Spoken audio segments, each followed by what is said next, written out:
Prêt à transformer n'importe quelle pièce en salle de cinéma? Prends le popcorn. Je suis sur le point de te montrer les 5 meilleurs mini-projecteurs qui rendront Blockbuster jaloux. Bonjour, je suis Adam. Et il est temps de faire un marathon de films. Tu sais ce qu'on dit, plus c'est grand, mieux c'est. Mais hélas, il n'y a pas toujours de place dans nos maisons pour un projecteur géant.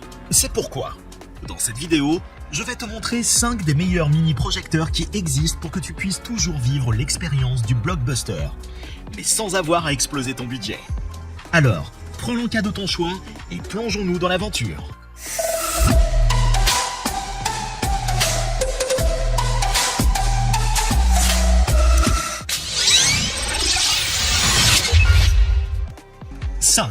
XGIMI Elfin Mini Projecteur.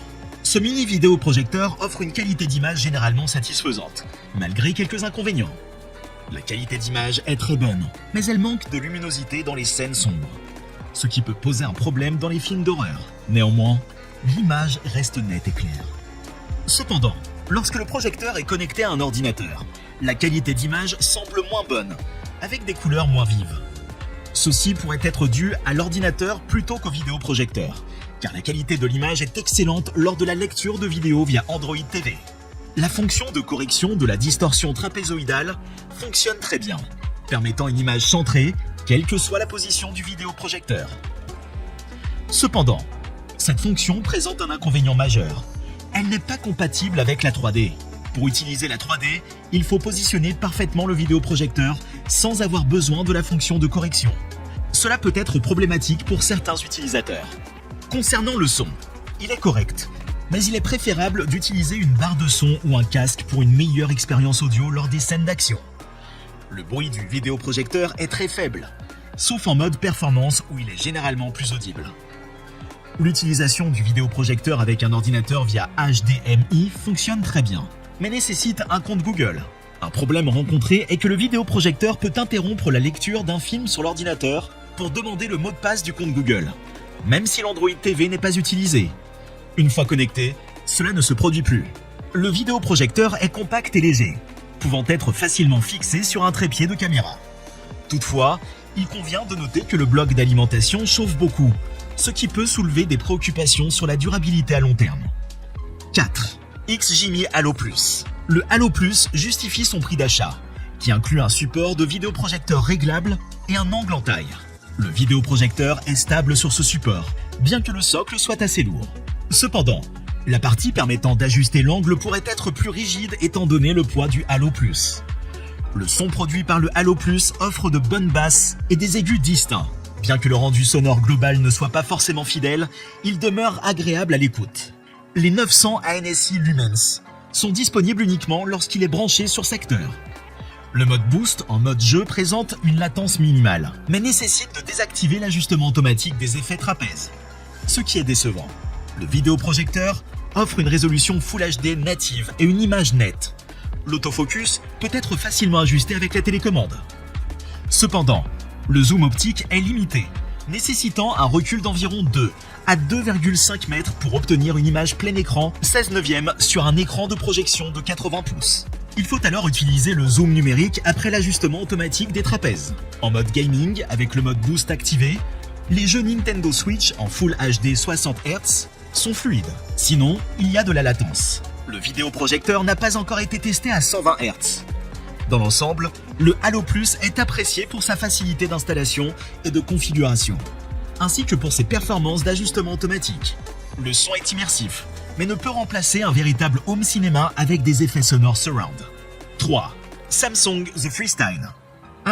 Le Samsung The Freestyle. Ce petit bijou de vidéoprojecteur qui vous donne l'impression d'être un vrai cinéphile à domicile. Alors, qu'est-ce qu'il a dans le ventre, ce petit génie? Bon, pour commencer, il brille de 550 lumens, ce qui signifie qu'il éclairera votre salon comme une étoile filante dans la nuit noire, avec son laser qui dure 20 000 heures. Autant dire que vous aurez le temps de regarder tous les films et séries possibles avant qu'ils ne rendent l'âme. Mais attention, chers amis, tout n'est pas rose au pays du freestyle. Son prix est plutôt salé. Alors préparez-vous à casser la tirelire pour mettre la main dessus. Et même si on dit qu'il est portable, ce petit gaillard est plus lourd qu'il n'y paraît. Alors pensez à muscler vos bras si vous voulez le trimballer partout avec vous. En résumé, Le Samsung The Freestyle est l'ami idéal des cinéphiles qui veulent transformer leur salon en salle obscure, à condition d'y mettre le prix. Et si vous êtes prêt à investir dans ce petit prodige, vous pouvez être sûr qu'il vous offrira des soirées cinéma mémorables. Tant que vous ne devez pas le remplacer trop souvent, bien sûr. Je vous rappelle que pour vous faire gagner du temps et ne pas se perdre dans la foule, je vous ai mis les liens d'achat directs dans la description. Vous n'avez pas encore trouvé votre coup de cœur? Passons au suivant. 2. Anker Nebula Mars 2 Pro. J'ai acheté ce vidéoprojecteur pour remplacer ma vieille télé et diffuser des vidéos Netflix et via une clé USB. Il est assez léger, bien construit et semble solide. Plastique robuste et caoutchouc. La poignée de transport est astucieuse et très utile. L'image est lumineuse, mais plus il fait sombre, mieux c'est. En journée, l'image est visible mais pâle, surtout dans les scènes sombres. Par contre, dans l'obscurité, l'image est excellente sur écran enroulable, avec une bonne fluidité, même dans les scènes rapides. L'autofocus fonctionne bien, mais la correction automatique du trapèze ne marche pas chez moi. Je dois le faire manuellement. Heureusement, ce n'est pas trop compliqué. Par contre, le service après-vente se trouve à Hong Kong, et il est exclusivement en anglais. Donc, on est un peu livré à soi-même. Le son est excellent. Il peut même servir d'enceinte Bluetooth. Mais il sort de l'appareil qui est à côté de vous. Pour un son venant de l'écran, il faut des enceintes ou une barre de son séparée. Le bruit de la ventilation est discret et facilement oublié. Pas de télé avec Molotov ou autre, car la version d'Android intégrée est limitée. J'ai acheté une Fire TV Stick d'occasion, 25 € et sans Alexa, qui s'alimente directement sur le projecteur sans prise de courant, et Molotov fonctionne parfaitement. Le catalogue d'applications est également plus étoffé sur Fire TV Stick. Connectique, ok. HDMI, USB 2 et mini jack et Bluetooth. Ça bascule automatiquement sur la source HDMI lorsqu'elle est connectée ou propose d'ouvrir la clé USB ou le disque externe à l'insertion. Aucune difficulté, même pour un débutant. L'autonomie est correcte, 3 heures de vidéo et 12 heures d'audio, mais je l'utilise toujours branché. La télécommande est basique et non rétroéclairée, mais pratique grâce à sa simplicité. Pour la fixation sur un trépied, j'ai dû bricoler une plaque en plastique rigide car le pas de vis de fixation n'est pas plat. En résumé, je suis ravi de cet achat, 500 € avant Noël, car il répond à toutes mes attentes. Qualité de fabrication, excellent rendu d'image et de son, portabilité, facilité d'utilisation et une image de 2,50 mètres de diagonale. On se croirait au cinéma. 1. Epson Epic Vision Mini EF12. Avec Android TV intégré et un son signé Yamaha, comme un concert dans votre poche, et une connectivité sans fil. Il vous offre la crème de la crème en matière d'image Full HD 1080p et 1000 lumens de luminosité. Et, cerise sur le gâteau, il prend en charge le HDR pour des images encore plus époustouflantes. Les couleurs ? Vives et nettes comme un arc-en-ciel qui aurait avalé un pot de confiture aux fruits rouges. Les noirs ? Profonds et riches comme un gâteau au chocolat bien moelleux. Petit bémol sur le rapport de contraste, qui est légèrement meilleur que celui du EF100, mais toujours loin du Nirvana que peuvent offrir certains projecteurs.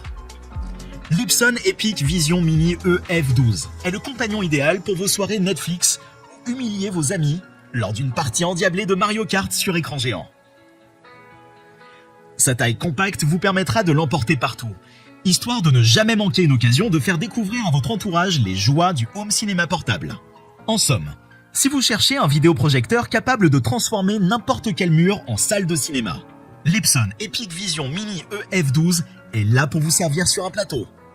Alors installez-vous confortablement dans votre canapé et que le spectacle commence.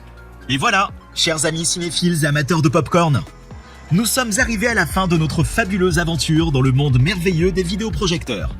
N'oubliez pas que, comme pour les films, il ne faut pas se fier uniquement aux apparences. Prenez le temps de choisir le vidéoprojecteur qui convient le mieux à votre vie et à votre salon.